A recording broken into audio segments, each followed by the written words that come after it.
Hi, everyone. My name is Chelsea Laliberte, and I am from Chicago, Illinois.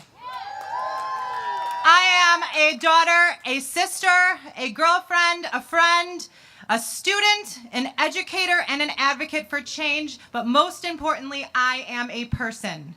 A person who in 2008 lost my sibling, my only brother, to a preventable and reversible opioid overdose at 20 years old.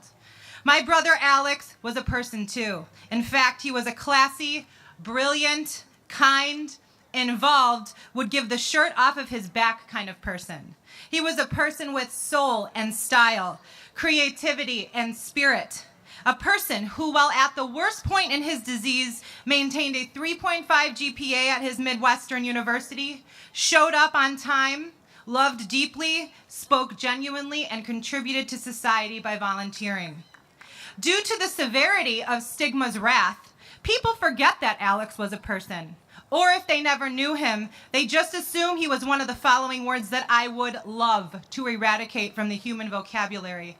Words like junkie, derelict, dope fiend, druggie, degenerate, and especially addict. When we refer to people by their disease, and not, as Martin Luther King Jr. said, by the content of their character, we are limiting our loved ones, our friends, ourselves to a disease.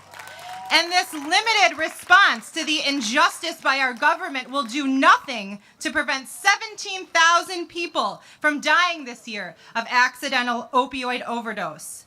A disease perpetuated with opioid pain medications created with the stamp of approval by our own FDA. How many more people have to die in order for the federal government to take the appropriate actions to do whatever they can in their power to prevent it? 100? 100,000? 1 million? Time is ticking and we are fed up.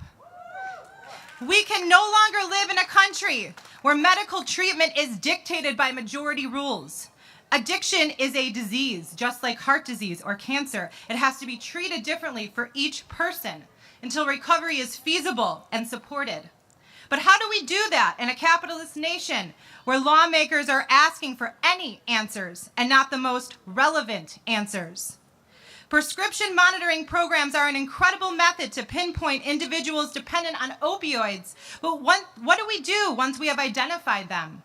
We can no longer live in a country where there is no next step after someone is turned away by a doctor. From the doctor's office to the dealer's doorstep they go, to buy their bag of heroin, to continue on with their use disorder. This is completely irresponsible and a death sentence. Instead of relying on the word no, let's refer them, those seeking what their bodies are telling them they need, to treatment. We can no longer live in a country where naloxone is unavailable to those struggling with opioid addiction.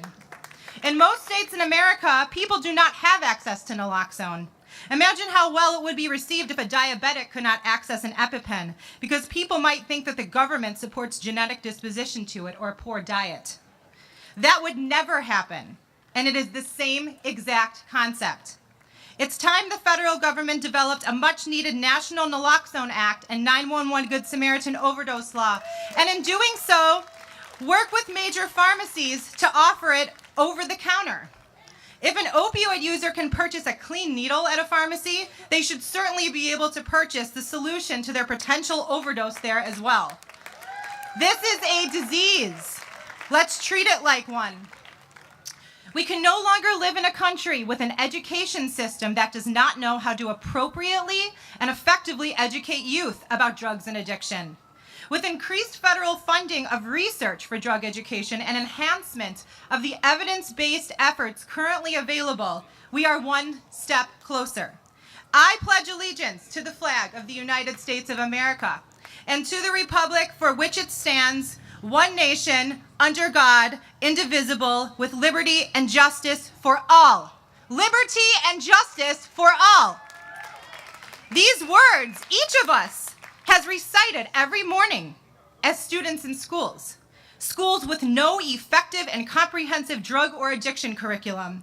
Schools where drugs are trafficked in hallways, on buses, on playgrounds, in bathrooms. Schools where prevention begins and compassion is enforced. These aren't perfect words. and we aren't a perfect nation, but we are a nation that has vowed that everyone deserves freedom and equality. So in the middle of this harrowing epidemic, I ask the government, have you done everything you can to ensure that the rights of people with the disease are being upheld fully and genuinely? Hell no. But it doesn't mean yes is not an option. Thank you very much.